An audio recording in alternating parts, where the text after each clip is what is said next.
Okay, well, now we're ready for, are you finished? For our speaker. There is an introduction here that uses the word nuanced to describe Mr. Miller. I can't make that up. Can't make that up. As you know, this is the fourth or fifth time, Rich, with the fourth, fifth, whatever. The City Club ends its year in the holiday fashion by having the man who most represents Christmas, Rich Miller. And with the Lutheran, we do very well for them, and we'll probably do better.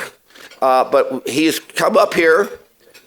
Various law enforcement agencies have been notified. But I've known Rich Miller for a very long time, and I'm as shocked as everybody else, okay? So there, we'll leave it at that. But you know who he is. You show up.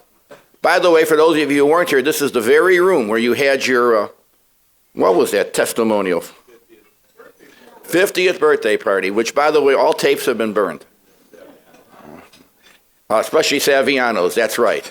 All right, so ladies and gentlemen, no more from me. Here he is, the man of the hour, Mr. Springfield, Rich Miller.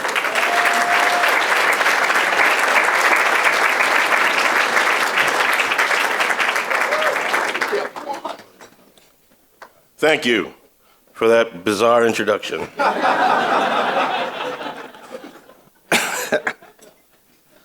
There was a point in time a little over 4 months ago when I didn't know I was going to make it this year. And, but I'm here.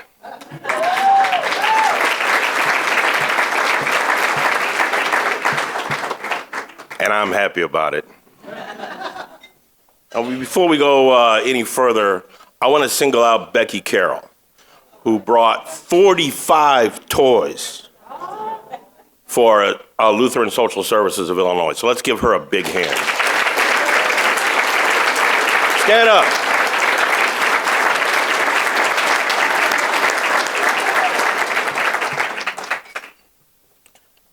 And the bill will be in the mail for that plug.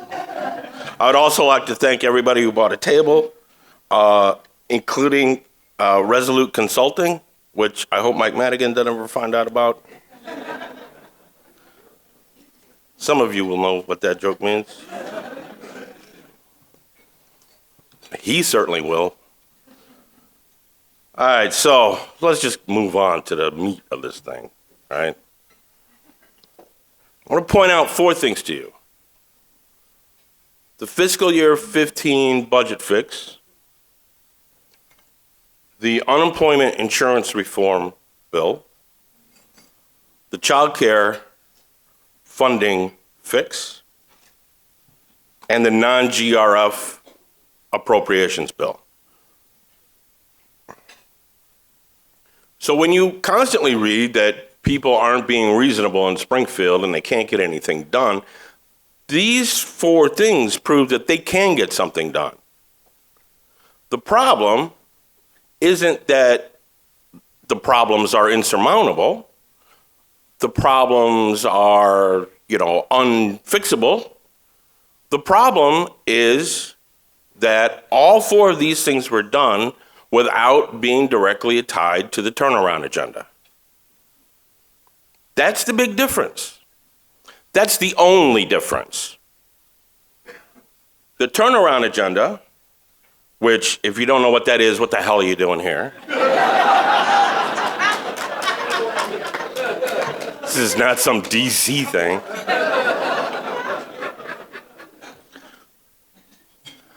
The speaker, who spoke to you the other day, tried not to make news and did,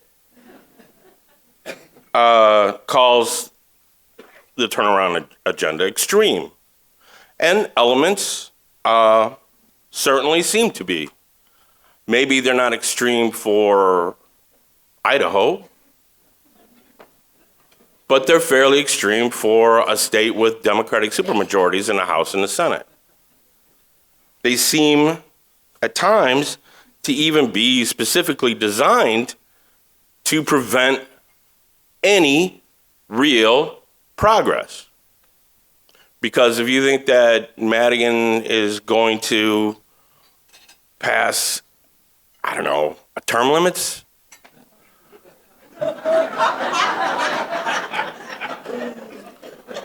Then what the hell are you doing here?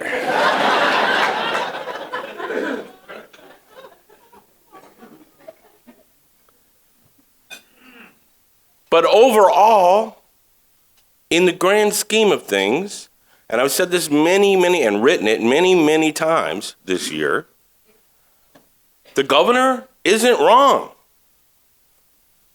Now, I may disagree with him on, I'm an agnostic on term limits. I really don't care. I think it would be good for business if there was so much more turnover. So that's up to them. I don't really care either way.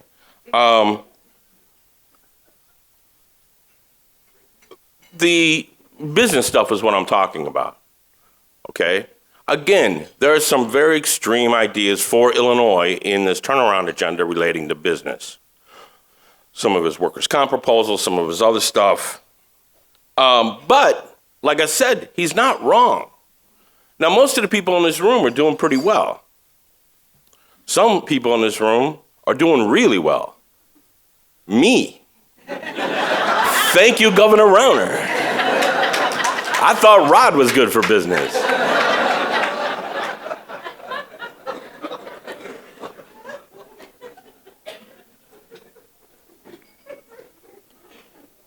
But go out those doors. Go west, go south. You can't tell me that things are great in this state. There needs to be some business reforms. If nothing else, to get them to stop. I mean, these CEOs that get together and they all make jokes about Illinois. And, you know, some of it's really deserved. And some of it is just, you know, you go to Europe and people think Al Capone's still in charge of Chicago. And I have to tell them, no, that's Cicero.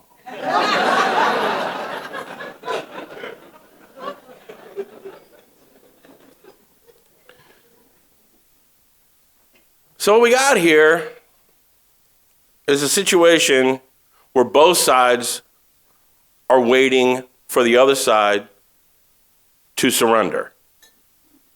And both sides are being extreme in their unreasonableness, to twist a Speaker Madigan quote. One of the problems here is that the governor he's kind of flip-flopped on some stuff. If you recall, he announced the cuts to the autism program on World Autism Day. That went over real well. Weeks later, he was running away from that decision. And when he did that, the Democrats went, he can be rolled. He's not immune. He keeps saying, I'll take the arrows, right? Said that during the campaign for several months of this year. I'll take the arrows. He doesn't like taking arrows when it's coming from parents of autistic children, when it's coming from child care advocates. Mrs. Rauner.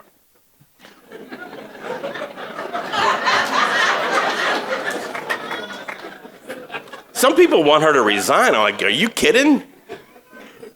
This is great having her there. You imagine how worse it would be? She needs to stay right where she is. The non-GRF bill. I mean, he opposed that for a long time. A big reason for a lot of these flip-flops have been the House Republicans and some in the Senate as well, some Republicans in the Senate as well, who have said to him, we're just getting so much heat from our people back home, you've got to do something about this. And when push came to shove, and it was pushing and shoving, rhetorically, but nonetheless, there were several that were getting ready to vote for some of this stuff, and he had to reverse course. So if you're the Democrats and you're looking at that, you think, what? We'll just wait him out. Because eventually, he's going to flip on everything. Bruce Rauner, on the other hand, You knew I was talking about Rauner, right, when I said Bruce. When he figures he's caved enough, for crying out loud. It's time for Madigan to move off the dime. Now, when he was here, when the speaker was here the other day, not here, but speaking to you folks, maybe not even some of you folks, as if I've gone on enough tangents. Now I forgot what I was talking about. When he was here the other day, he said, well, we've tried to meet the governor halfway. And that's, Mr. Brown's here, I would just say, utter nonsense. Sorry, Stevie. Yeah, well, whatever. He hasn't gone halfway. He hasn't gone 10% of the way. Anybody who knows the speaker and who has studied the bills that he has passed in years gone by understands that he can go a lot further than what he's saying that he will do. I mean, he flipped on the trial lawyers when the medical society demanded it, and it was looking like it was going to cost them some seats. He's flipped on labor. Stanford Children, Illinois is here. They know. They filled a void in 2010 when both teachers union and AFSCME were boycotting his campaign fund, and that wasn't because they didn't like the ties he wore. They didn't like the bills he was proposing and passing. And it is, by the way, time for the speaker to start to move more than he has. I mean, again, we're sitting in a nice place. I love this place. I love this city. You don't have to go too far away from this building, however, and stuff's messed up. Really messed up. And we don't have to rehash everything that's been happening here in the last couple of weeks. And we don't have to spend too much time talking about the strike, the CTU strike impending, or the cuts and all that. Y'all know, or you wouldn't be here. You know how bad it is. We need some leadership, real leadership, to get this stuff done rather than waiting as the tops, all of them, all 5 of them, appear to be doing when it comes to the city of Chicago and everybody else that still hasn't gotten their budgets. Now, on the other hand, Madigan made some good points about the governor's agenda. I'm pretty sure, because he repeated like all of his talking points, so I'm safe to assume that he said that with workers' comp reform, he was opposed to people being sent to the emergency rooms or put on the welfare rolls. And Brown is doing a thumbs up, and the speaker is absolutely right about that. That's called causation, which is in a lot of other states. And basically what it is if you are judged to be 51% at fault for your workplace injury, you get nothing. Nothing. Which results in you going to the emergency room for your treatment because you've lost your insurance, or it results in you going on welfare because you're injured. It doesn't matter who's at fault if you're injured and can't work. All right, so he's not wrong about that. We shouldn't be doing that to people. But I've tried to get him to answer this question over and over, and he won't talk about it. In 2005, the General Assembly passed, and the then governor signed a bill into law that made some tweaks to workers' comp. And one of the things that it did was, and I'm just going to breeze right over this, all right? Permanent partial disability benefits were increased by 7.5%. That doesn't sound like a lot, but it rocketed up the cost of insurance. So somebody had pointed this out on my blog, a commenter. Well, no, he's a workers' comp attorney, Louis Atzabs. All right, so I posted it on the blog, and then I pointed this out to the governor's office. And they looked at this and said, this can save more money than causation. If we get this, workers' comp is done. Now, rolling back a 7.5% benefit increase is not going to put one person on welfare or send one person to the emergency room. That is a doable, possible fix. Will some workers going forward not get as much money? Yes. But how about, we try to get something done? This proved to raise workers' comp insurance rates. By passing it, repealing it, we may be able to lower workers' comp insurance rates. I think, however, that Madigan's also right. There needs to be some more oversight of these insurance companies because they're not passing along savings. Now, as with everything, because governing doesn't happen in a vacuum, there are timing issues now. Within the past couple of weeks, you may know that Speaker Madigan has a primary opponent. His name is Jason Gonzalez. He's a very good-looking, articulate young man from the district, went to MIT. I mean, this kid's smart, and he's talking the talk that could attract a lot of money. And there are some Democrats and some Republicans who think he could attract millions of dollars for that primary race. Remember when I was here 2 Decembers ago and I said, watch out for Bruce Rauner? He's a comer. I'm not going to say by any means that Mike Madigan's going to lose his primary. That would be stupid. I'm not making that prediction. But imagine if they put $2 million on network TV against him. Now, Madigan's probably going to have 15 captains per precinct.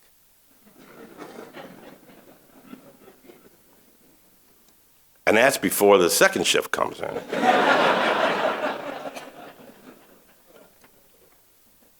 But because he's going to have 15 people per precinct before the second shift comes in, where does he get those troops?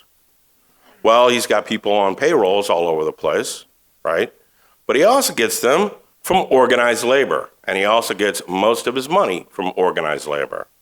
So if you think he's going to whack organized labor ahead of his own primary, where the let's just not put the governor's pals are going to spend possibly a whole lot of money against him, you're nuts. Now, some folks in this room work for Governor Quinn. And the lesson a lot of Democrats took from Quinn's loss was, if you go up against unions, you can't depend on them to pull you out of the fire. Because Quinn made some very good governmental choices. I know you're probably surprised to hear me say that. You're probably surprised to hear anyone say that. But it's true, and it cost him dearly. It cost him dearly. The public employee unions were, while they made peace at the top, they didn't make peace at the bottom. The grassroots, if they voted for him, it wasn't joyfully. And turnout was down. And he lost. And Mike Madigan studies things like this very closely, as do many others. And the lesson from the last war is you don't mess with your base when you need them. And he's going to need them. Because once they get past the primary, you got the general to deal with. So, how the heck do we get out of this? I don't see how that they can pass a major. I know we told you guys, we start at 5% and we'll go up or down from there. I really don't see that happening for a while. I just don't. Which is why I think the speaker made a mistake when he said that, because politicians are by nature very cautious people, particularly in the House, where you have the most cautious yet effective political leader the state has ever known in Mike Madigan. He only makes moves when he can be assured that he can cover his rear end. And when you got a guy on the other side with unlimited resources, that's tough to do. So I think they're going to have to cobble something else together. And I think the way they do that is you hearken back to what I said at the beginning of this speech. And part of one of the things that they did was that fiscal year 15 budget fix, which required no new revenues. They just swept most of that money. They cut some others. Well, they ran away from that one. And the rest, well, they just won't get paid. Or they'll only get a percentage, a portion of what they were supposed to get. And that's how they'll figure it out eventually. And I'm not saying that they won't pass a tax increase before the general election. But right now, this day, this minute that I'm speaking to you, I don't see that as likely yet. Things are going to have to seriously change. They're going to have to get on the same page, or ain't nothing going to happen for another year. And then I'll be talking next December, knock wood, and trying to figure out when that tax increase will happen. So anyway, ending on a downer.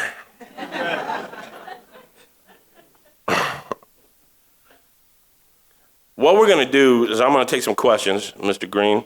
I'm going to take some questions.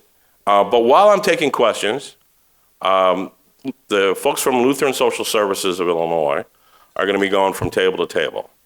They are a phenomenal organization. They take care of people that nobody wants. They do the things that most of us would rather just have somebody else do. Well, that somebody else are people like Lutheran Social Services of Illinois. So the state is not stepping up properly, and so I'm asking you, instead of putting a few dollars in there, get out your checkbooks. LSSI. And put some zeros on there. And let's raise some money. Thank you for having me here.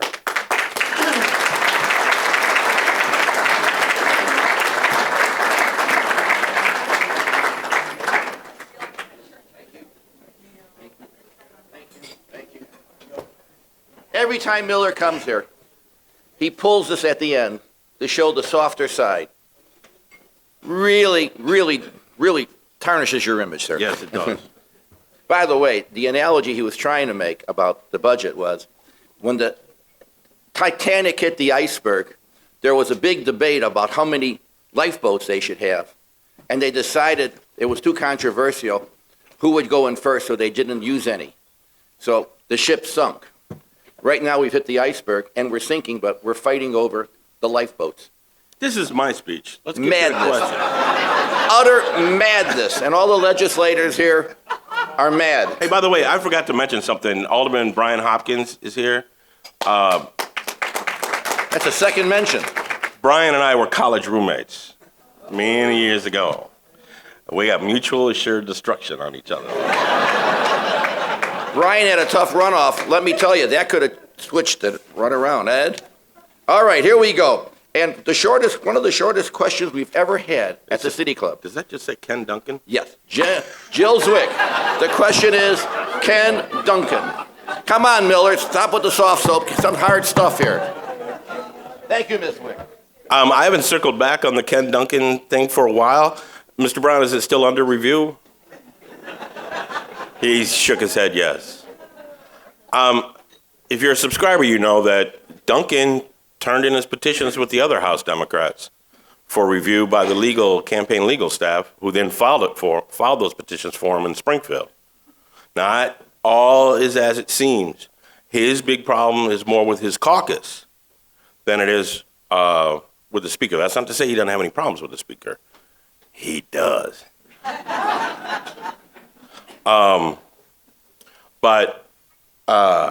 So I don't think that they have made a decision yet. The speaker doesn't do anything fast. There are unions getting involved. That's going to be a heck of a race. Duncan is a pretty well-known name, though, in his district, but that district is weird. It's all over the place. It's kind of like Brian's ward, which is like leftovers. Using my line now. Notice he's using mine. Anyway, next question. All right, well done. By the way, if you have questions, we have our people here. Raise your hand with your question up, and they'll pick it up. By the way, Mr. Mazer had the same question, so much for that. This next question comes from Clint Saban. Now, this is a change of pace for you, Rich. Again, the softer side. Rich, I am very disappointed in you. You have not. Well, that's nothing new. Wait a minute. Give me the second line. You have not been posting enough pictures of Oscar, which most days is the only cheerful thing on your blog. Will you commit to at least one Oscar picture a week? Yes. There you go. Can't sandbag this guy. Dave Lundy, who owns his own firm, rumor has that. Yeah. What a country. He's going public. What a country. Has the window for a tax increase closed? Well, you answered that already. All right. Sorry, Dave. He answered that question. Ashen Ladd, Mr. Barge, right? All right. I'll explain it to you later. Who do you... Actually, this is 2016's coming up. Who do you see... By the way, Ms. Munger, don't take this personally. Who do you see getting into the 2018 Secretary of State race, and who would you say are the early favorites on both sides? Well, on the Republican side, it'll be whoever Bruce Rauner wants. We know that's for sure. The Democratic side that'll be fun to watch because, you know, the secretary is African American and in this state, you know, African Americans like to hold on to those jobs. So there's going to be some pressure on the party. My own personal opinion is that Madigan will convince him to run again. And he just agreed with me. That's my opinion. Some people from the current Secretary of State staff are delighted. They're right now postponing. Bump up those pensions. They're postponing their retirement plans. I'm beginning to think like him. That's really dangerous. All right. Carlos, okay. Hey, please, we got Miller here. We got to, you know, he's charges by the minute. Carlos Ponce, you said that the governor-speaker conflict is hurting Chicago. What is the condition of the state's downstate cities? That's anything, Mayor, south of I-80? Like Kankakee. Kankakee's been hurting for a long time. So is the rest of downstate.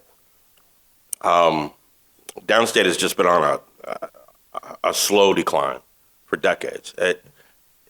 It's happening all over the country where these little towns are emptying out. I grew up in 5 miles outside of a town of 1,000 people. You know, so I've seen that over the years of how those towns around there have changed. If you drive through Indiana near the border, and I grew up in Iroquois County. I was born in Kankakee, lived there for a while, then we moved to a farm in Iroquois County. So straight east of Iroquois County, I have an aunt and uncle that live in Remington, Indiana, which you don't know where the heck that is, but you probably don't even know where Iroquois County is.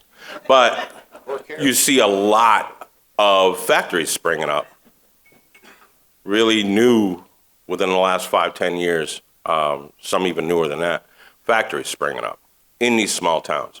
So they've been able to target development to some small towns, and it's working. I don't think there's been enough of that done here. And number two, and that's partially because our last two governors were from Chicago, but also because of the national trend. And thirdly, because we have this horrible reputation, and small manufacturers aren't going to take a chance on us. And by the way, the reputation is getting worse, not better. This impasse is not making things better. If you want stability, if you want predictability, if you want whatever, then this ain't it. And getting some stability would be nice, although I would lose a lot of income. Anyway, next question. Did I answer that question? Good enough. Well enough. Yeah. Sharon Alter. Sharon, where are you? Former professor at Harper Community College. And Sharon, once again, like a true professor, this is the kind of writing that we could do without. Explain whether you think Rauner's PAC, including Go Illinois, will target primary races in March. Well, we know that's not the case, right? Well, no, we don't know that. As I said, Rich, we don't know that, do we?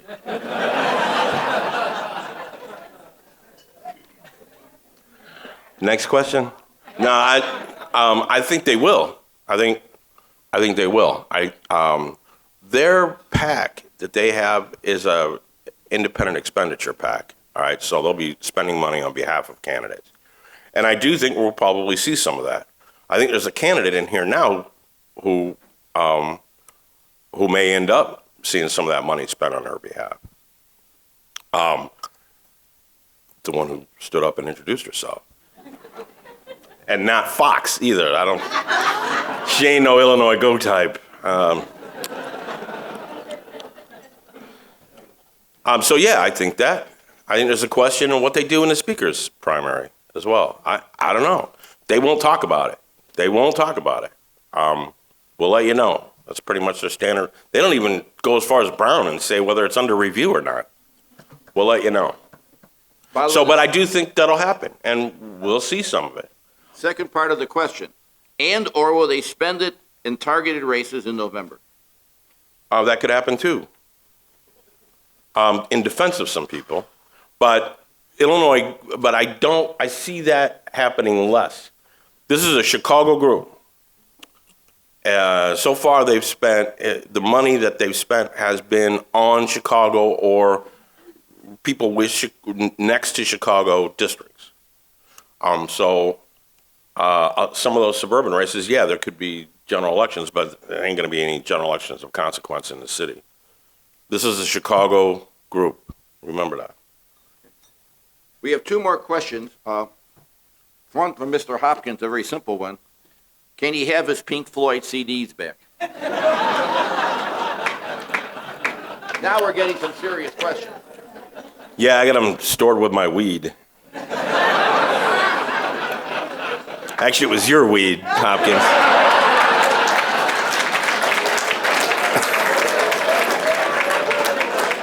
Can I have my Pink Floyd CDs back?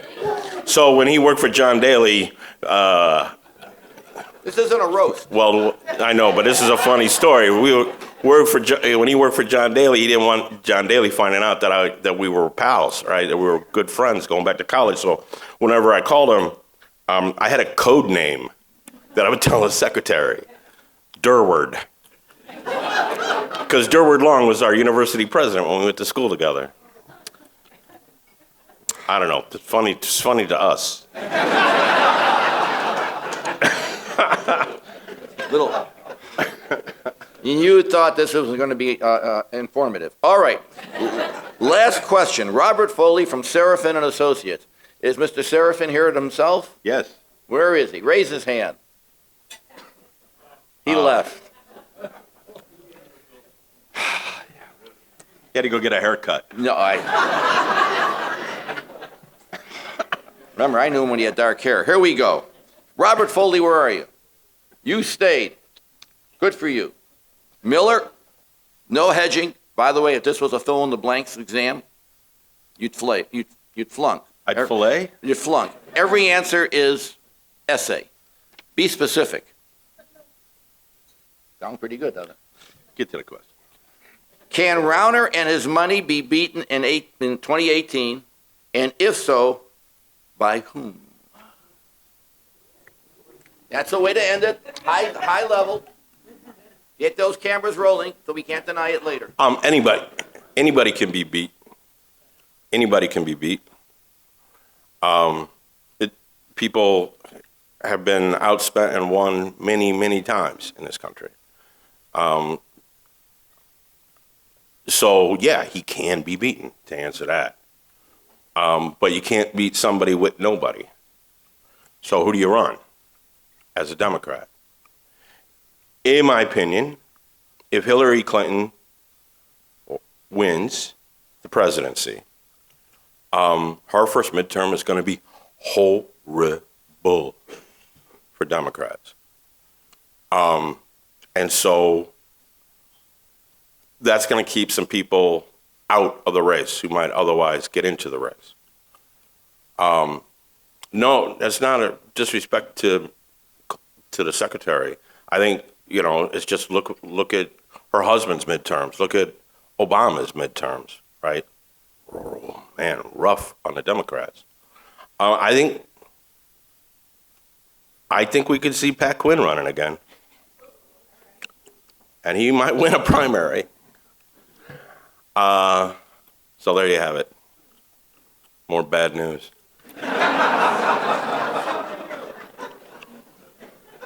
Good Lord. One last question Ask. from the moderator. Ask. This will be a fair question, unlike the previous one I asked. How long can the state go without a budget? Or do we do from the treasurer, the Sierra Madre, we don't need no stinking budget? How far can you go? For those of us who taught public budgeting, Mr. Hopkins knows this, the budget is the most important document in any governmental level, right, Mayor? Without a budget, you can't do anything, except in Illinois. Right. How far can we go without a budget? As long as the courts keep doing what they're doing, as long as the General Assembly and the governor keep doing what they're doing, which is, funding certain things without a budget, the state can go on indefinitely. It's not the state that's at issue here, okay? It's the universities. It's the not-for-profit social service groups. So if you mean by state, the specific state government, that'll never shut down. Not as long as if the judges keep doing what they're doing. But if you're talking about the network of things that rely on the state, like the universities, like social services, like LSSI, like, that, then yeah, we're going to irreparably damage our higher ed and social service infrastructures. When the governor talks about we'll take some short-term pain for some real good long-term gain, what he fails to understand or comprehend is that there's already been some very significant long-term irrevocable pain that's been inflicted on our various safety nets, education nets, what have you. And if that continues, if this continues much longer, it will be devastating. You imagine what's going to happen when universities start to close. That's not a far off thing. I mean, Eastern's already, losing students. I think they closed a dormitory, their entire dormitory. So, yeah, the state's going to continue on. Money will keep coming in. Money will keep going out. It just won't be as much money as is needed. So there you go. More bad news. Hemlock in the corridor outside. Round of applause for Mr. Miller. Why don't you announce how much was raised? That was our total?